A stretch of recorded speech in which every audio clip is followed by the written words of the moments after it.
जय हिंद फ्रेंड्स। बलराम सिंह आपसे दोस्तों का अपने YouTube channel ignite peak academy में हार्दिक स्वागत एवं अभिनंदन करता हूं। आशा करता हूं कि आप सभी स्वस्थ व आनंद होंगे। पिछली क्लास में हम लोगों ने एक्सरसाइज 5.2 को पूरी तरह से कंप्लीट कर लिया था। आज की क्लास में हम लोग एक्सरसाइज 5.3 को स्टार्ट करेंगे। तो सबसे पहले हम आते हैं क्वेश्चन नंबर फर्स्ट पे। क्वेश्चन नंबर फर्स्ट में दिया गया है 0 तथा 500 के बीच 7 के गुणांकों का योग ज्ञात कीजिए। तो सबसे पहले हम ये जानेंगे कि 0 से 500 के बीच में कौन कौन सी ऐसी संख्याएं हैं जो 7 के गुणांकों में आती हैं, यानी 7 से विभाजित हो जाती हैं। तो सबसे पहली संख्या आपकी 7 हो जाएगी, दूसरी 14 हो जाएगी, तीसरी 21 हो जाएगी, डॉट डॉट डॉट। और 500 के बीच में कौन सी ऐसी संख्या है, यानी 500 से पहले आपका जो 497 है ये आपका 7 से विभाजित हो जाएगा। तो 0 और 500 के बीच में कौन कौन सी संख्या है जो 7 से विभाजित होंगी? 7, 14, 21, 28 डॉट डॉट डॉट आपकी अंत में 497 आ जाएगी। अब यहाँ पे हम देखेंगे आपकी एक समांतर श्रेणी बन गई और इस समांतर श्रेणी का जो पहला पद है 7 है। सार्वंतर दूसरे पद से पहले पद को घटाते हैं, 14 - 7 यानी 7 आएगा। फिर जो अंतिम पद है ये दिया गया है 497। कितना दिया गया है?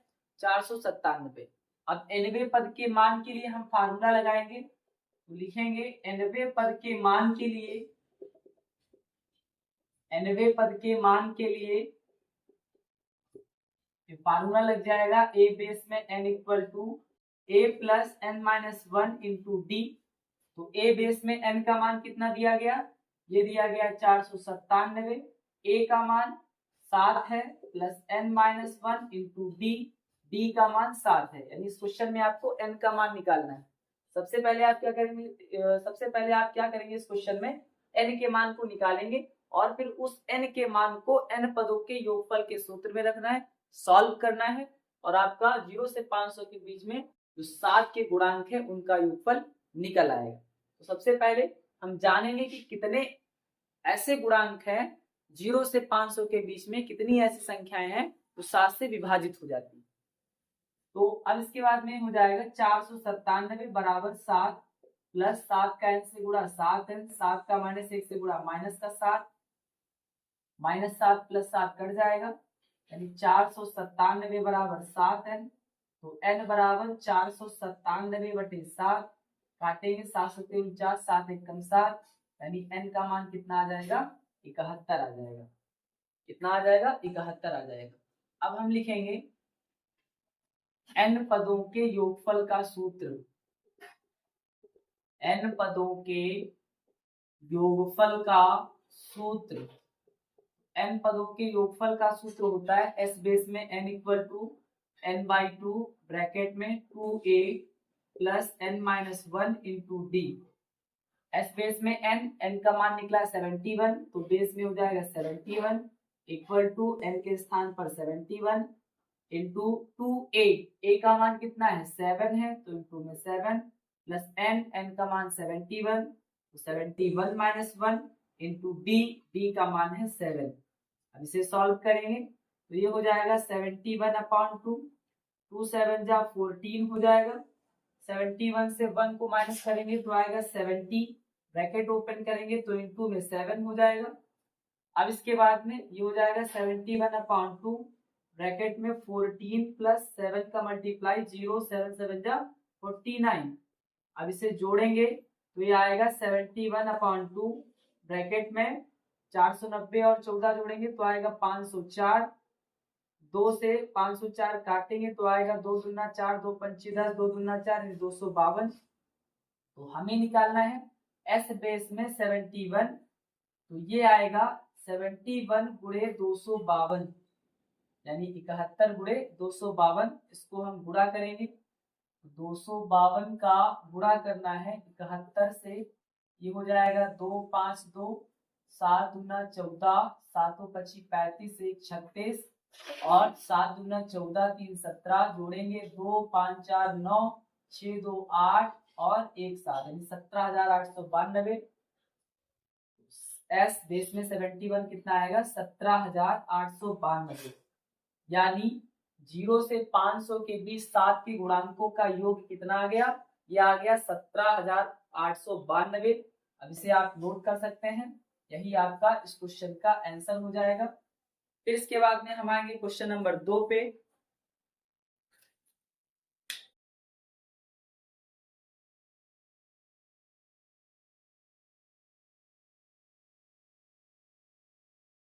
फिर इसके बाद में क्वेश्चन नंबर 2 को सॉल्व करेंगे।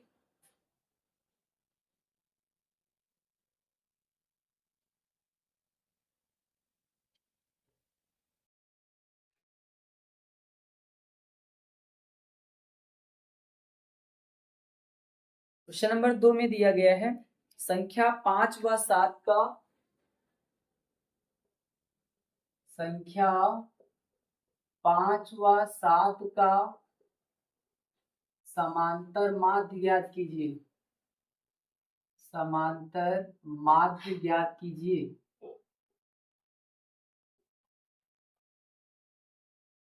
संख्या 5 व 7 का समांतर माध्य ज्ञात कीजिए। तो समांतर माध्य निकालने के लिए आपको एक फार्मूला याद रखना होता है।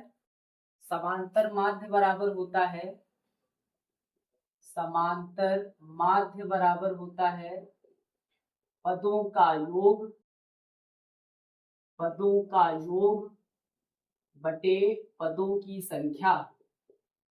पदों की संख्या यानी जितने पद होते हैं उन सबको हम जोड़ देते हैं और पदों की जितनी संख्या होती है उससे भाग दे देते हैं, तो आपका समांतर माध्य निकल आता है। यानी समांतर माध्य क्या हो जाएगा, पदों का योग 5 और 7 है तो 5 + 7, एक एक 2 पद है तो बटे में 2, 7 5 12 बटे 2, यानी समांतर माध्य क्या आ जाएगा, समांतर माध्य आ जाएगा 2 × 12, यह आ जाएगा 6। तो 5 और 7 का समांतर माध्य कितना आएगा, 6 आएगा। यही आपका इस क्वेश्चन का आंसर हो जाएगा। अब इसे आप नोट कर सकते हैं। फिर इसके बाद में हम आएंगे क्वेश्चन नंबर 3 पे।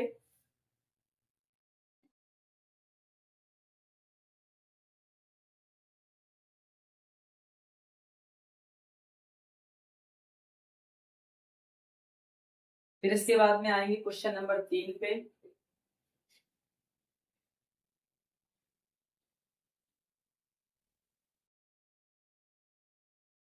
क्वेश्चन नंबर 3 में दिया गया है यदि दो संख्याओं का अंतर 4, यदि दो संख्याओं का अंतर 4 तथा उनका समांतर माध्य 6 हो, तथा उनका समांतर माध्य 6 हो, समांतर माध्य 6 हो, तो संख्याएं ज्ञात कीजिए। तो संख्याएं ज्ञात कीजिए। संख्याएं ज्ञात कीजिए। तो सबसे पहले हम मानेंगे कि वो दो संख्याएं कौन कौन सी हैं जिनका अंतर 4 है। मानेंगे, माना दो संख्याएं, माना दो संख्याएं x तथा y है। कौन कौन सी संख्याएं हैं, x और y को हमने दो संख्याएं मान लिया। अब दो संख्याओं का अंतर यानी अतः इन संख्याओं का अंतर, इन संख्याओं का अंतर यानी x माइनस वाई बराबर कितना हो जाएगा, 4 हो जाएगा। इसे हम मान लेंगे समीकरण नंबर 1। दो संख्याएं सबसे पहले हमने माना x और y हैं। अब क्वेश्चन में कहा गया है कि इन संख्याओं का अंतर कितना है, 4। अब इनका समांतर माध्य, तो हमने बताया कि समांतर माध्य निकालने का फार्मूला होता है इस संख्याओं का योग बटे संख्याओं की संख्या। यानी कितनी संख्याएं, तो दो संख्याएं हैं और इन संख्याओं का योग कर दिया गया समांतर माध्य निकालने के लिए, और इनका समांतर माध्य दिया कितना गया है, 6 दिया गया है। ध्यान समझिएगा, समांतर माध्य निकालने का फार्मूला होता है संख्याओं का योग बटे संख्या। तो दो संख्याएं हमने माना x और y, तो संख्याओं का योग x + y हो जाएगा बटे दो संख्याएं, तो बटे में 2 कर दिया गया। अब इनका समांतर माध्य कितना दिया गया, 6 दिया गया। यानी इसे हम लिख सकते हैं 6 बराबर x प्लस वाई बटे 2, तो क्रॉस मल्टीप्लाई करवाएंगे यानी 12 बराबर x प्लस वाई, यानी इसे हम लिख सकते हैं x प्लस वाई बराबर 12, समीकरण नंबर 2।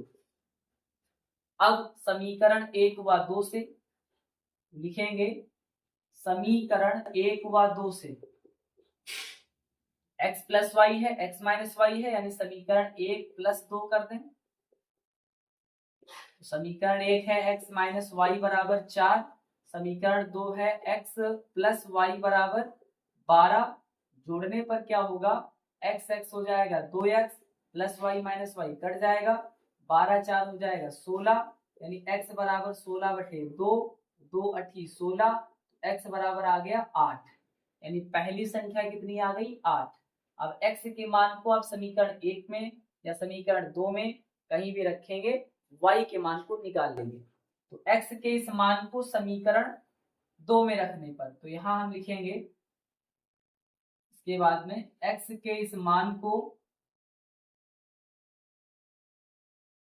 x के इस मान को समीकरण 2 में रखने पर, x के इस मान को समीकरण 2 में रखने पर, 2 में रखने पर समीकरण 2 में हो जाएगा x प्लस वाई बराबर 12, यानी 8 प्लस वाई बराबर 12, y बराबर 12 माइनस 8, y का मान आ जाएगा 4, y का मान क्या आ जाएगा 4। तो पहली संख्या 8, दूसरी संख्या 4, अंत में हम एक लाइन लिखेंगे, अतः दो संख्याएं या अतः वे संख्याएं 8 व 4 हैं। कौन कौन सी संख्याएं हैं, 8 व 4 हैं। अब इसे आप नोट कर सकते हैं, ये आपका इस क्वेश्चन का आंसर हो जाएगा। फिर इसके बाद में हम आएंगे क्वेश्चन नंबर 4 पे।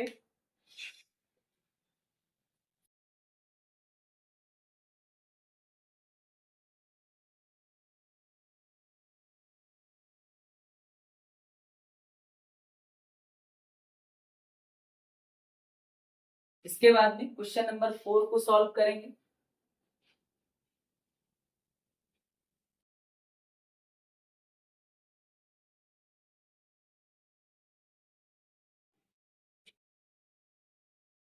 क्वेश्चन नंबर 4 में दिया गया है, यदि संख्याएं a, b व c, यदि संख्याएं a, b व c समांतर श्रेणी में है, समांतर श्रेणी में है, समांतर श्रेणी में है, तथा a व b का समांतर माध्य p, तथा a व b का समांतर माध्य p, a व b का समांतर माध्य p, तथा b व c का समांतर माध्य q हो, तथा b व c का समांतर माध्य, b व c का समांतर माध्य q हो, तो सिद्ध कीजिए कि p व q का समांतर माध्य, सिद्ध कीजिए कि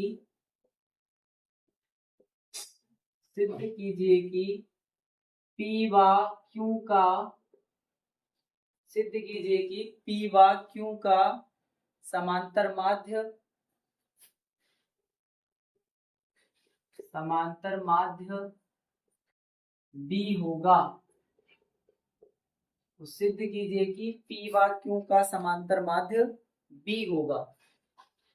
सबसे पहले इस क्वेश्चन में हम देखेंगे कि जो संख्याएं हैं, तीन संख्याएं a, b व c समांतर श्रेणी में, जब भी तीन संख्याएं a, b व c समांतर श्रेणी में होंगी, तो जो आपका b है,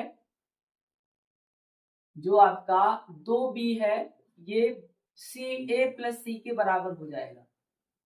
यानी जब भी तीन संख्याएं a, b, c समांतर श्रेणी में होती हैं, तो जो आपका बीच वाला पद होता है, बीच वाली संख्या होती है, उसका 2 गुना पहले और तीसरे के योगफल के बराबर हो जाता है।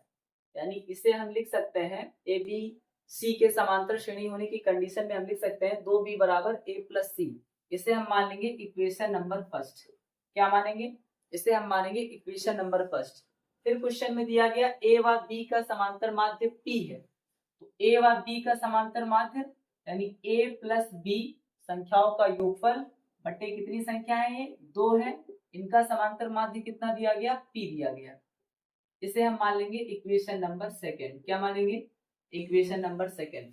फिर इसके बाद में आएंगे b व c का समांतर माध्य क्यों हो? तो b और c दो संख्याएं हैं, दोनों संख्याओं का योगफल बटे इनका नंबर यानी दो संख्याएं तो बटे में 2 और इनका समांतर माध्य कितना है? क्यों है। इसे हम मानेंगे इक्वेशन नंबर थर्ड। क्या मानेंगे? Equation number third. अब हमें प्रूव करना है कि p व q का समांतर माध्य b होगा।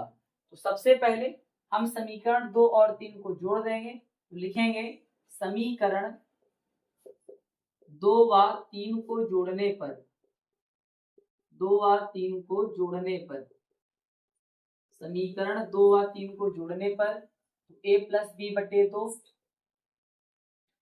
प्लस b प्लस सी बटे 2 दोनों को जोड़ दिया बराबर p प्लस क्यू। हर बराबर है तो इसे हम एक बार लिख सकते हैं यानी बटे में 2 a plus b plus b plus c यानी आपका आंसर जुड़ जाएगा a plus b plus b plus c बराबर p प्लस क्यू। अब यहाँ पे देखेंगे a प्लस सी और b भी 2 बार है तो 2b हो जाएगा। तो लिखेंगे a plus C plus 2b बटे 2 बराबर p प्लस क्यू। क्या हो जाएगा? p plus Q. इधर आपका लिखा हुआ है a और c को लिख दिया पहले, b और b 2b हो गया बटे में 2। अब लिखेंगे चूंकि समीकरण 1 से, या आप ऐसे लिखेंगे कि समीकरण 1 से a प्लस सी का मान रखने पर,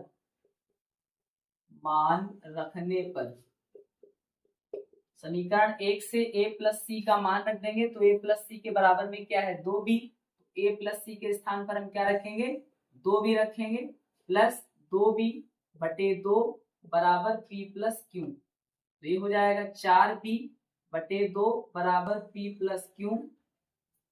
p प्लस क्यू 2 से कट जाएगा, 2 दूना 4 यानी ये आएगा 2b बराबर p प्लस क्यू।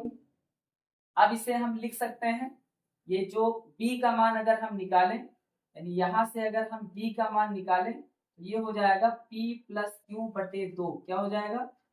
b बराबर p प्लस क्यू, 2 इंटू में है तो बटे में चलाएगा यानी ये आपका हो जाएगा p व q का समांतर माध्य b होगा। तो p और q का समांतर माध्य यानी दोनों संख्याओं का योगफल बटे दो संख्याएं, ये कितना आ रहा है? b आ रहा है। ये आपका प्रूव्ड हो गया। यही आपको इस क्वेश्चन में प्रूव्ड करना था। अब इसे आप नोट कर सकते हैं। फिर इसके बाद में हम आएंगे क्वेश्चन नंबर 5 पे।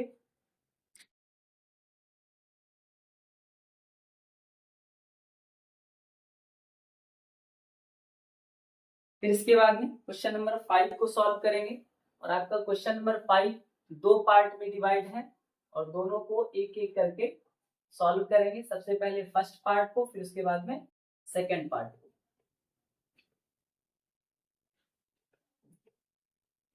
क्वेश्चन नंबर 5 का जो फर्स्ट पार्ट है इसमें दिया गया है माना 3 व 17 के बीच।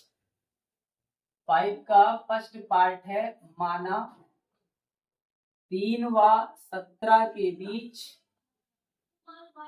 3 व 17 के बीच n समांतर माध्य है, n समांतर माध्य है, n समांतर माध्य है तथा पहले व अंतिम, तथा पहले व अंतिम, पहले व अंतिम समांतर माध्य का अनुपात समांतर माध्य का अनुपात पहले व अंतिम समांतर माध्य का अनुपात 3:1 है। 3:1 है तो n का मान ज्ञात कीजिए। तो n का मान ज्ञात कीजिए। n का मान ज्ञात कीजिए। सबसे पहले इस क्वेश्चन को सॉल्व करने के लिए हम समांतर माध्य को लेकर के एक समांतर श्रेणी बनाएंगे। जैसे इसमें पहला पद आपका हो जाएगा 3, समांतर माध्य n समांतर माध्य है तो इसे हम पहले को मान सकते हैं x1, दूसरा x2, तीसरा x3 डॉट डॉट डॉट, अंत में ये x बेस में n और 3 और 17 के बीच में है तो सबसे लास्ट में आपको 17 को कर देना है। इस समांतर माध्य को लेकर के आपने समांतर श्रेणी का निर्माण किया। अब इसमें जो पहला पद है ये हो जाएगा 3, फिर इसके बाद में जो अंतिम पद है यानी a बेस में n ये 17 है। फिर जो n हो जाएगा इसे हम लिखेंगे पदों की कुल संख्या। पदों की कुल संख्या यानी कैपिटल N बराबर, तो n समांतर माध्य है उसमें 3 और 17 यानी 2 पद और जोड़ देंगे तो n में 2 और जुड़ जाएगा तो पदों की कुल संख्या हो जाएगी n+2। क्या हो जाएगी? n+2। अब इसके बाद में यहां से हम nवें पद का सूत्र लगाएंगे तो nवें पद के मान के लिए nवें पद के मान के लिए ये फार्मूला लग जाएगा a बेस में n equal to a plus n-1 into D. अब n के स्थान पर क्या करना, पदों की कुल संख्या यानी कैपिटल N कर देना है। ये हो जाएगा a बेस में n का मान है 17, a का मान है 3 प्लस कैपिटल N का मान है n+2 माइनस 1 इंटू डी। ये हो जाएगा 17 बराबर 3 प्लस n 2 से 1 जाएगा तो 1 इंटू डी, 3 को उधर ले जाएंगे माइनस का हो जाएगा बराबर n+1 इंटू डी। 17 से 3 जाएगा 14 बचेगा बराबर n+1 इंटू डी। यहाँ से हम डी का मान निकालेंगे तो आएगा 14/n+1। क्या आएगा? 14/n+1। इसे हम मान लेंगे समीकरण नंबर 1। अब इसके बाद में क्वेश्चन में दिया गया है कि पहले तथा अंतिम समांतर माध्य का अनुपात यानी x बेस में n बटे x1, ये आपका अंतिम समांतर माध्य है और ये आपका पहला समांतर माध्य है। दोनों का अनुपात क्या है? ये 3:1 या 3/1 दिया गया है। अब ध्यान से देखना, ये समांतर माध्य तो अंतिम है लेकिन समांतर श्रेणी में ये अंतिम से एक पहला वाला पद है। अंतिम से एक पहला वाला पद है तो अंतिम पद क्या है? n+2 है। कि समांतर श्रेणी में पदों की कुल संख्या कितनी? n+2 है तो ये उससे एक पहला है यानी ये हो जाएगा n+1वां पद। जो समांतर माध्य का अंतिम पद है वो समांतर श्रेणी का n+1वां पद हो जाएगा यानी अंतिम से एक पहला वाला पद हो जाएगा। तो यहाँ पे हम फार्मूला लगाएंगे a प्लस n, n का मान हो जाएगा n+1 माइनस 1 इंटू डी। nवें पद के लिए फार्मूला लगाना है तो a plus n minus 1 into D होता है। तो n क्या है इसमें? n+1 है, माइनस का 1 इंटू में d बटे में x1। तो ये समांतर माध्य का पहला पद है लेकिन समांतर श्रेणी का ये दूसरा पद है। समांतर श्रेणी का कौन सा पद है? दूसरा पद है। तो दूसरे पद के लिए फार्मूला लगेगा a plus 2 minus 1 into D और इनका जो रेशियो है वो 3:1 है। माइनस 1 प्लस 1 कट जाएगा यानी a प्लस n का d से मल्टीप्लाई nd बटे a प्लस 2 से 1 जाएगा 1 बचेगा, 1 का d से मल्टीप्लाई d बराबर 3/1।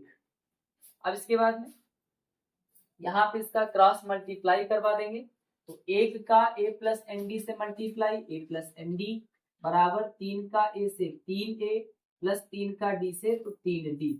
अब इतना आप लोग नोट कर लीजिए, तो इसके आगे सॉल्व करके d के मान को निकालते हैं।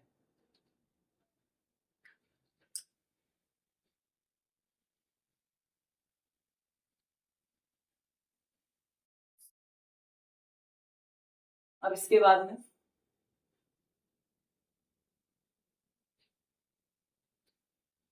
ए के मान को रख देना है, ए का मान, या सबसे पहले हम यहाँ से डी के मान को निकालेंगे, फिर उसके बाद में ए के मान को रखेंगे, पक्षांतर करेंगे तो ये हो जाएगा a माइनस 3a, 3 को इधर ले गए, एन डी को इधर ले आएंगे तो हो जाएगा 3d माइनस का एन डी, 3d माइनस का एन डी, तो ये हो जाएगा माइनस का 2a बराबर d कॉमन नजर आ रहा है तो बचेगा 3 माइनस एन, यहाँ पे हम d अगर कॉमन ले लें तो क्या बचेगा 3 माइनस एन, यहाँ से जब हम d का मान निकालेंगे तो आएगा माइनस का 2a अपॉन 3 माइनस एन, क्या हो जाएगा माइनस का 2a upon 3 minus N, a का मान रखने पर, a का मान रखने पर, a का मान अगर रखते हैं तो d बराबर हो जाएगा माइनस 2 इंटू 3/3 माइनस एन, ये हो जाएगा माइनस का 6/3 माइनस एन, इसे हम मानेंगे इक्वेशन नंबर सेकेंड, ये हो जाएगा इक्वेशन नंबर सेकेंड। फिर समीकरण 1 और 2 से देखेंगे कि d बराबर ये भी दिया गया है और d के इक्वल में ये भी आया है, यानी LHS बराबर है तो RHS भी बराबर होगा। ऐसे आप दूसरे तरीके से समझ सकते हैं कि किसी भी समांतर श्रेणी में जो सार्वंतर होता है, सभी पदों के मध्य जो अंतर होता है वो समान होता है, इसलिए इन दोनों को हम आपस में बराबर कर देंगे, तो ये हो जाएगा -6/3 माइनस एन बराबर 14/n प्लस 1, क्रॉस मल्टीप्लाई करवाएंगे -6 का n+1 से, 14 का 3 माइनस एन से, -6 का n से -6n, -6 का +1 से तो -6, 14 का 3 से 42, 14 का -3 से तो माइनस का 14n। अब इसके बाद में संख्या को एक साइड ले जाएंगे और n वाले पद को एक साइड ले जाएंगे, तो ये माइनस का है 14n इक्वल टू की दूसरी साइड में प्लस का हो जाएगा, यानी 14n माइनस का 6n बराबर ये 42 प्लस का है, ये माइनस का इधर आएगा तो प्लस का हो जाएगा, प्लस का 6, 14 से 6 जाएगा तो 8 बचेगा, 8n, 42 से हो जाएगा 48, तो n बराबर 48/8, तो ये हो जाएगा 6 बार चला जाएगा, 8 6 48, तो n का मान कितना आएगा, n का मान आ जाएगा 6, और इस क्वेश्चन में n के मान को ही निकालना था, यही आपका इस क्वेश्चन का राइट आंसर हो जाएगा, n = 6, अब इसे आप नोट कर सकते हैं। फिर इसके बाद में हम आएंगे इसके सेकेंड पार्ट पे,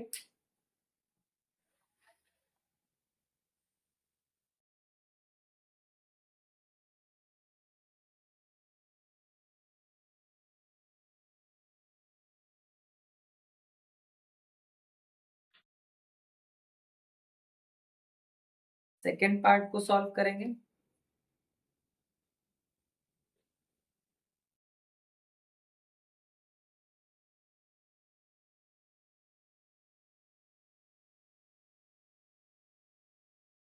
फाइव के सेकेंड पार्ट में दिया गया है 7 व 37 के बीच, 7 व 37 के बीच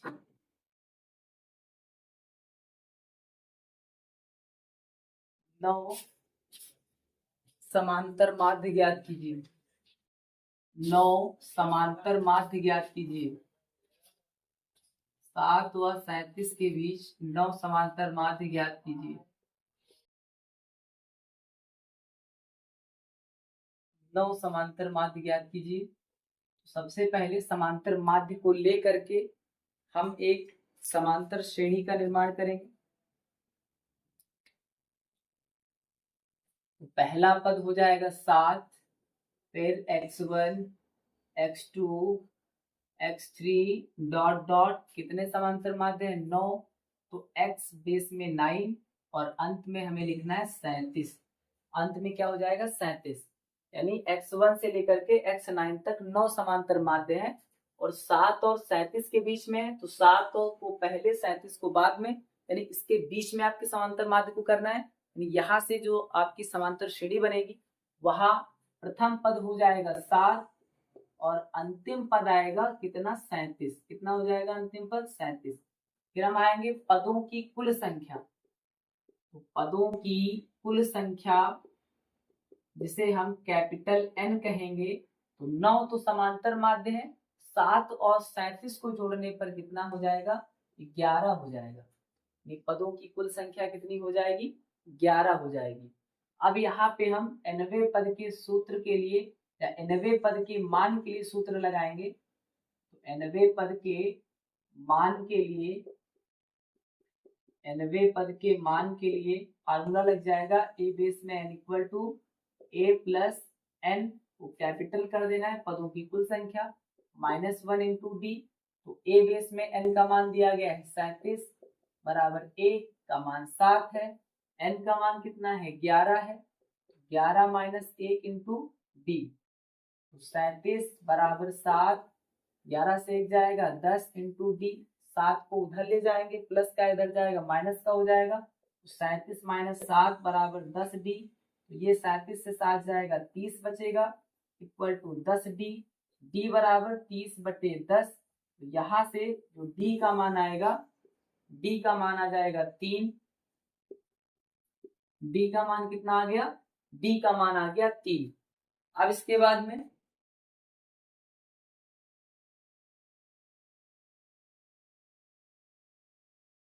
बाद में जो आपका, तो सबसे पहले हम पहले समांतर माध्य पे आएंगे। जो आपका ये पहला समांतर माध्य यानी x1 है, इस समांतर श्रेणी का दूसरा पद है। तो दूसरे पद के लिए फार्मूला लगेगा a plus 2 minus 1 into D. a का मान कितना है 7 है, 2 से 1 जाएगा 1 बचेगा, 1 का d से गुणा d हो जाएगा, और जो d का मान है वो कितना निकला है 3। तो x1 कितना आ जाएगा, पहला समांतर माध्य आ जाएगा 10। अब दूसरे समांतर माध्य के लिए आपको क्या करना है, जब हमें इसी समांतर श्रेणी का एक पद पता चल जाता है तो उसमें हम d के मान को जोड़ते रहते हैं और अगला पद मिलता चला जाता है। तो 10 में सार्वंतर 3 जोड़ देना है, तो दूसरा पद आ जाएगा 13। फिर x3 निकालना है, तो 13 में 3 जोड़ेंगे तो आ जाएगा 16। x4 निकालेंगे तो 16 में 3 जोड़ना है 19 हो जाएगा।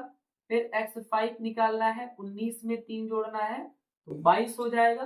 फिर इसी तरीके से x6 यानी छठा समांतर माध्य, तो 22 में 3 जोड़ेंगे तो हो जाएगा 25। फिर x7, 25 में 3 जोड़ेंगे तो हो जाएगा 28। फिर x8, 28 में 3 जोड़ेंगे तो हो जाएगा 31। और x9 यानी 9 समांतर माध्य, 9वां समांतर माध्य, 31 में 3 जोड़ेंगे तो आ जाएगा 34। ये आपके समांतर माध्य हो जाएंगे x1 से लेकर के x9 तक, जिन्हें आपने माना था और ये निकल आए हैं, जिसे आप नोट कर सकते हैं। फिर इसके बाद में हम आएंगे क्वेश्चन नंबर 6 पे। के बाद में क्वेश्चन नंबर 6 को सॉल्व करेंगे।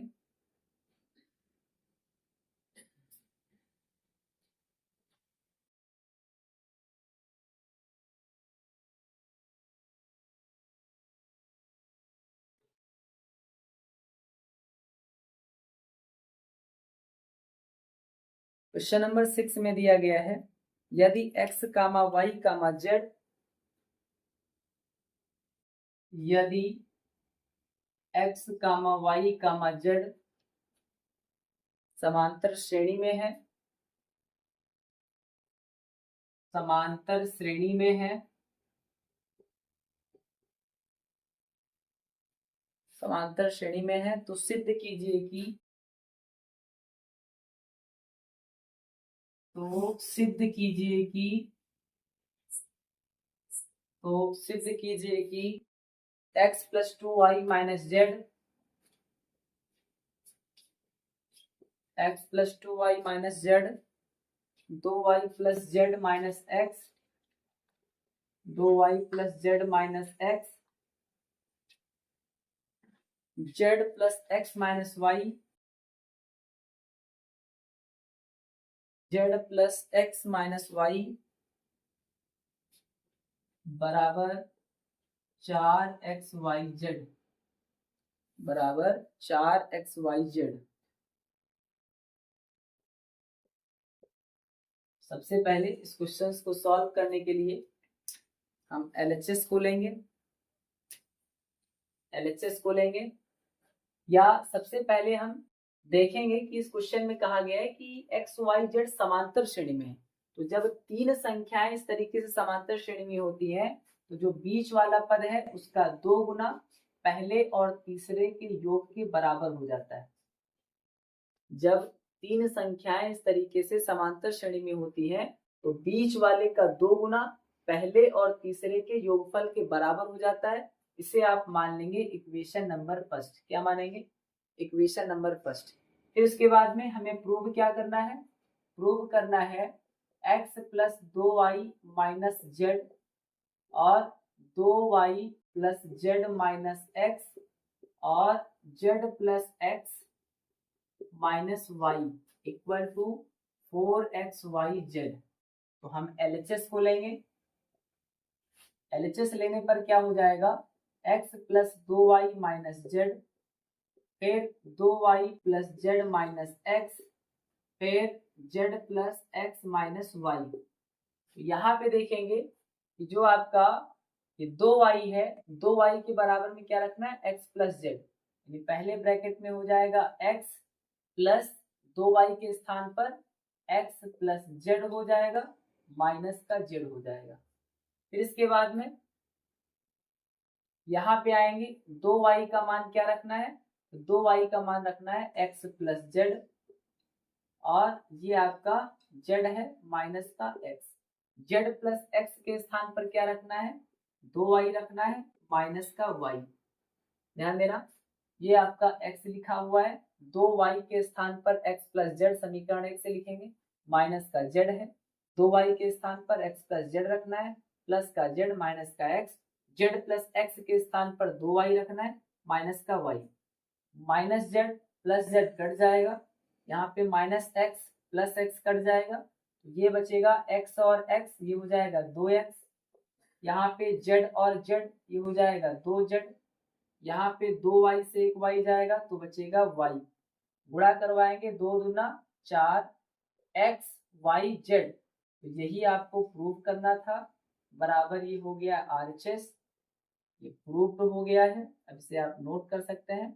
इस तरीके से आज हम लोगों ने एक्सरसाइज 5.3 के क्वेश्चन नंबर 1 से लेकर के क्वेश्चन नंबर 6 तक के क्वेश्चंस को पूरी तरह से कंप्लीट कर दिया है। इसके आगे क्लास में हम क्वेश्चन नंबर 7 से आगे क्वेश्चंस को सॉल्व करेंगे। तब तक के लिए पढ़ते रहिए। Thank you. जय हिंद, जय भारत।